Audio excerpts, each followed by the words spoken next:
โอ้ฮะว้าวว้าวว้าวก่อนนี้โอ้พิลึก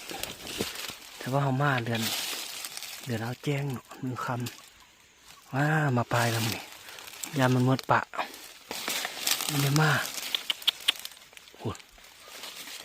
พิลึกหากว่ามีห้อยตุลิ่งยันตุลิ่งกินนี่ว่าแห้งปันนี่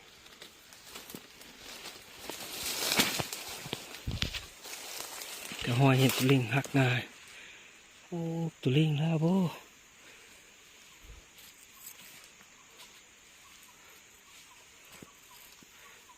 พี่ลึกเนาะกินเนาะมึงเหาะปลาแต่ว่าน้อยๆกว่านี้แกนปลามีแต่ตุลิ่งลากินโอ้มาหลายแล้วว่าก่อนเลยฮะมาเบิ่งไปกกนี่เฮงก้นแต่ละกออีกแต่ยังมันติดตุลิ่งบ่ตัวหอกกระจิกกินนิ้วบ่มากหลายกว่านี้แต่สุดท้ายห้อยแกะนี่มันมีแต่ตุลิ่งพอมันย่ำค่ายหมดบ่แฮนจากอันนั้นโอ้เบิ่งมาจีได้นางก่อนนี้วันเลยจะเป็นนางก่ออื่นฝุดมันเห็ดหักเป็นง่าเลยมันขึ้นไปเป็ดหักเป็นง่าลงมาเลย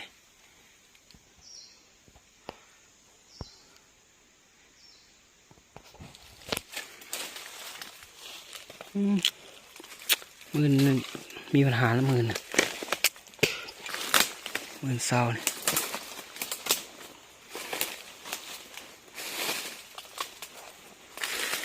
ครับตัววายครับบ่เห็นห้อยขวดลายเนาะธรรมดาเก็ดลายสิตัววายว้าว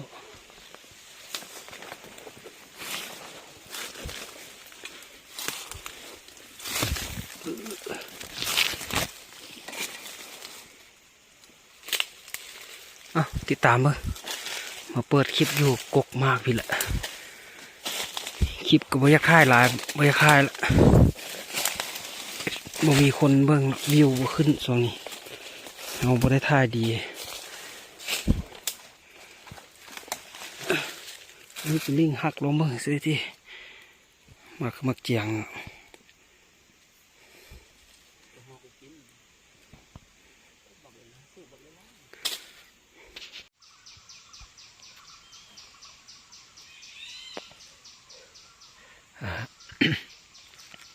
เดี๋ยวบนนังละได้ลงจากบ้านก็นี่มันมักคือเขากินเยอะแต่ว่ากินโบราณแล้วมักกินหมดบางเงี้ยก็เมื่อเหลือแต่กอเดียวผ่านกระจรนั่งแถวนี้ก็มาสักแถวนี้6 ลายตามที่ได้โซ่ผลงาน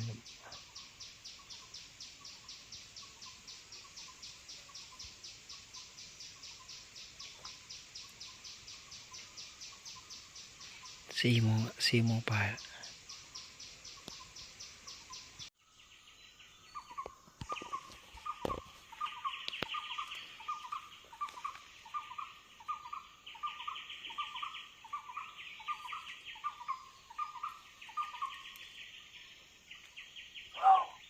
ออกแดงออกทุกคนออกแดงมันขึ้นจากโตตัวหอยกินลายดูเลี้ยงกินแล้วจะมีตัวหกกี่ตัวยิงตก2 ตัวปลมยิงตกตัวนึงตัวบักเนื้อตัวนี้ห่างคาดมันลายกัดเดียวที่เมื่อเห็นที่เธอมันตัวหอกเลยคือว่ามีห่างตัวบักเนื้อนะยิงสกัดคอนะบสดขึ้นผีบสดเขาทอง กับบ่ตาย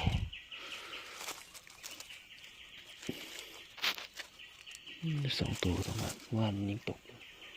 บ่ตายสันบ่ตัวมวนนี่ถ้าบางตัวเล็งจะมาหกแดงมาสวยยิงหกแดงตกก็เก็บลงมาโอ้หนูหายแล้วกินน้ำเมื่อคืนนี่หนูก็จอนกินมื้อเช้านี่วะเมื่อไรจะมาเฝ้าหนูหายนี่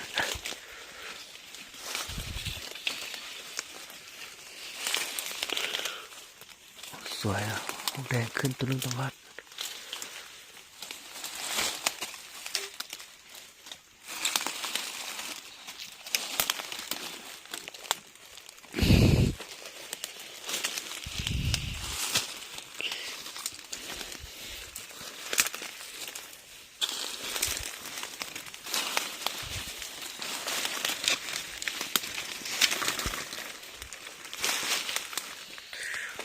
กล่องเขาพัดมัดสฟีกล่อง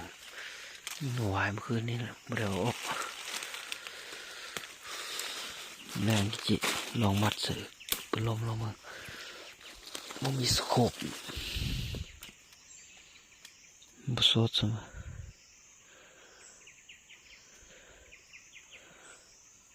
สอดจิบุ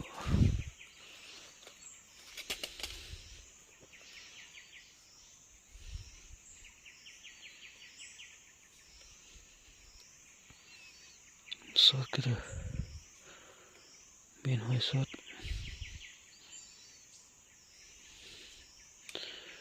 ถ้ากันเสือกแปะหัวคือว่าพอดีมันเยอะขึ้น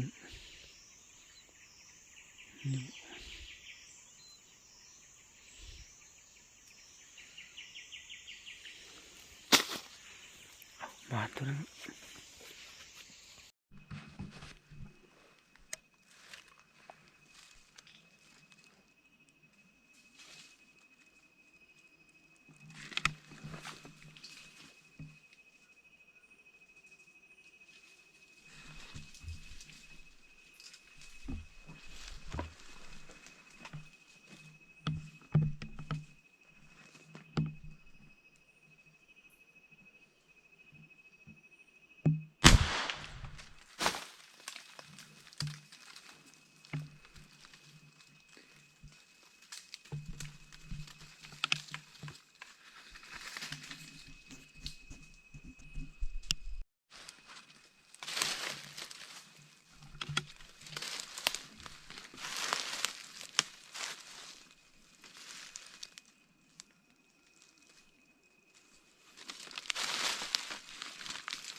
ถือว่า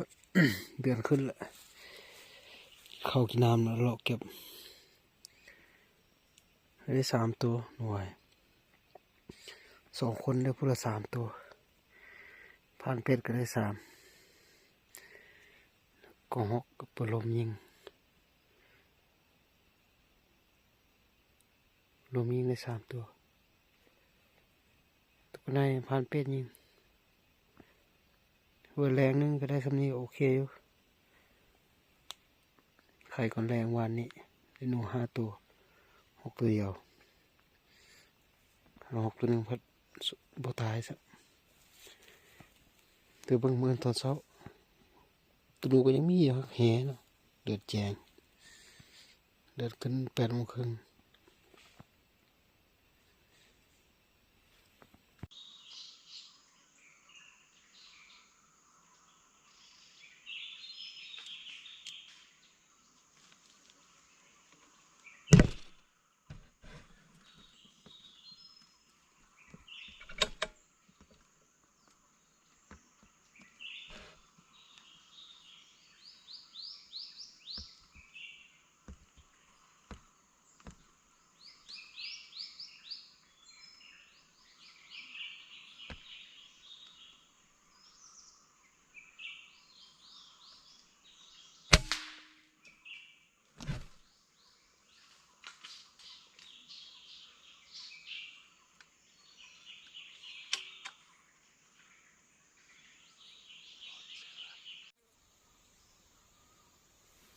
ตัวหมูป่าแม่นหมูป่าจะแม่นหมูป่าตัวเล็กกว่า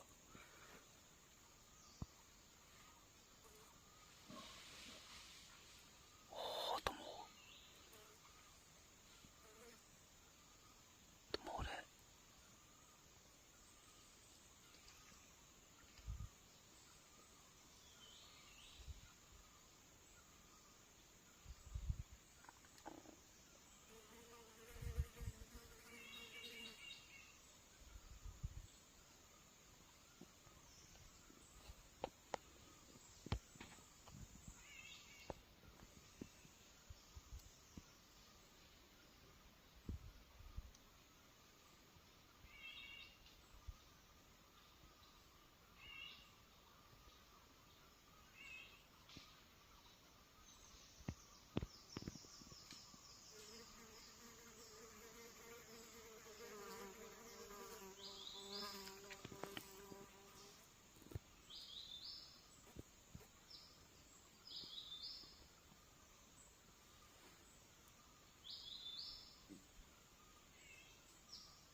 อ้าวแรงที่2ละอะไรมัดกองเสือตวัดว่าที่ได้เห็นอยู่บ่เป็นบ่มืดก่อนเงาะก็ยังอยู่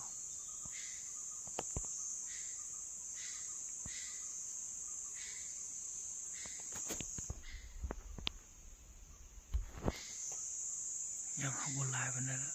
ตัวเล็งเหาะหมด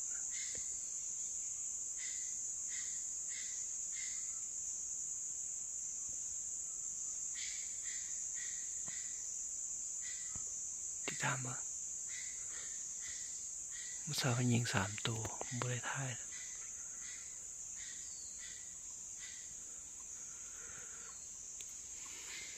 หมอนี่ว่ายิงนูวายหมอนี่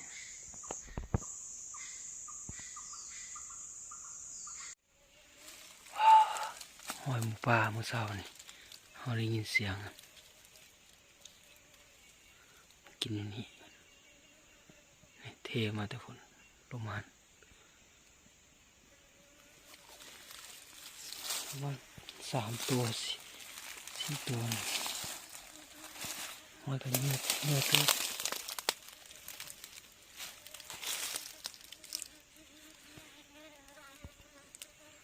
เอาบุ้งหัวมีกองเงี้ยวนี่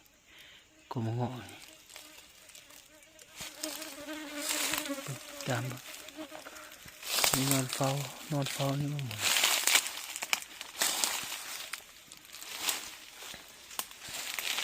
ลายแล้วตัวหนูตัวไหนกินลาย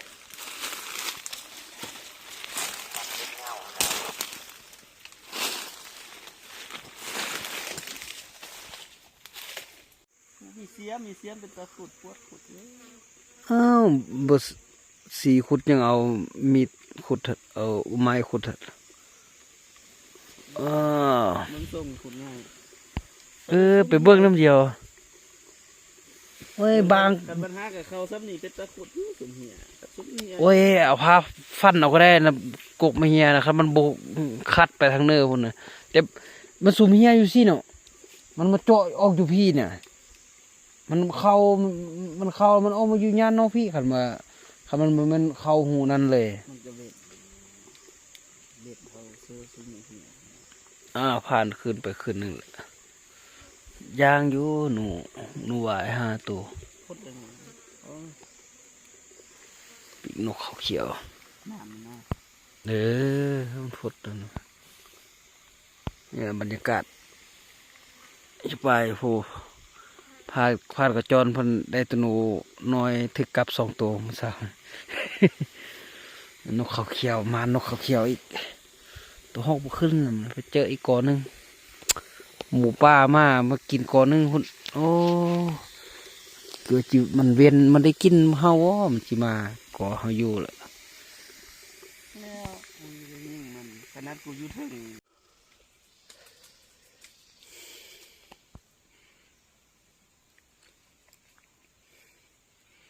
ตัวหอมมากินก่อนได้พี่นะ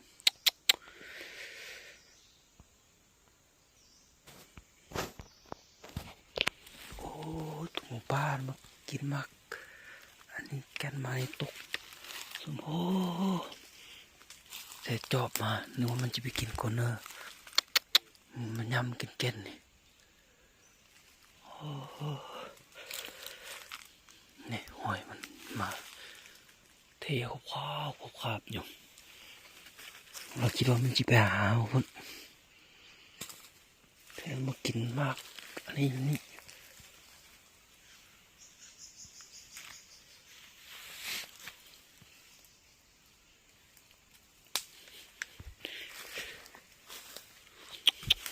ก็เลยตัวหกก็เลยพี่ตัวหก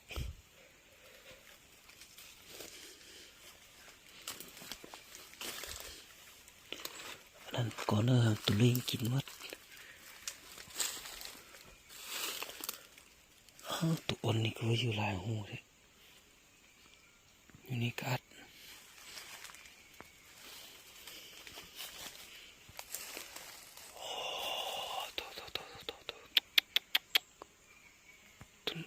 ตัวหมูป่ามาเมื่อเช้านี้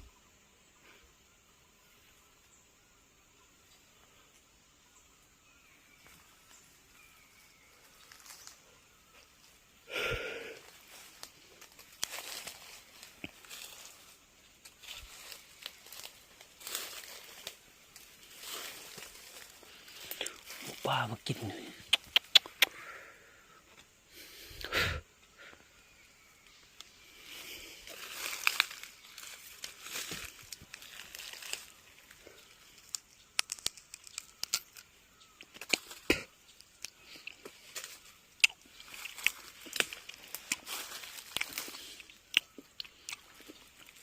แมลงยองหนูไว้เนี่ยแมลง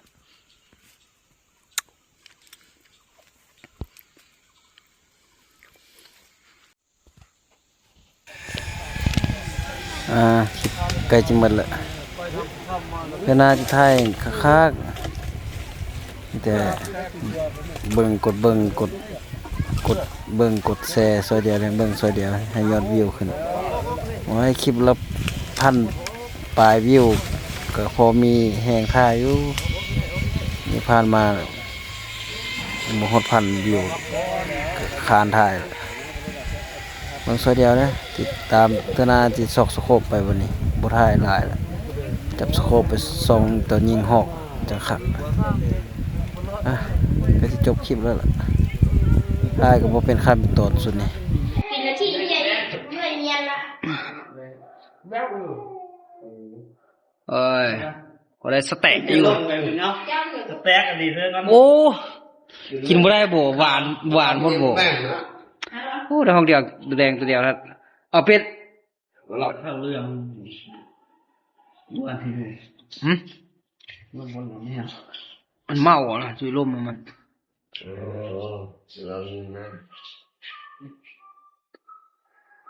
โอ้สำนั้นแหละจะได้เอาลงบ่เอาลงคลิปกันเลยคานตัดมานอยู่ ก็เอาตัวไก่มันสับชอบกินได้ไก่ตัวเล่นสับไหม โอ้ยต้องกระดิ่งได้อาบน้ำอาบ เอ็ดสับกันอาบน้ำปฏิบัติตำเที่ยว ตอนกินเมื่อแล้วนะ เขากินปลา ก็เพื่อนจะตีที่ผมขอ เป็ดยำมึงมาเราพลาดแล้วเป็ดวะ เป็น อืม จำ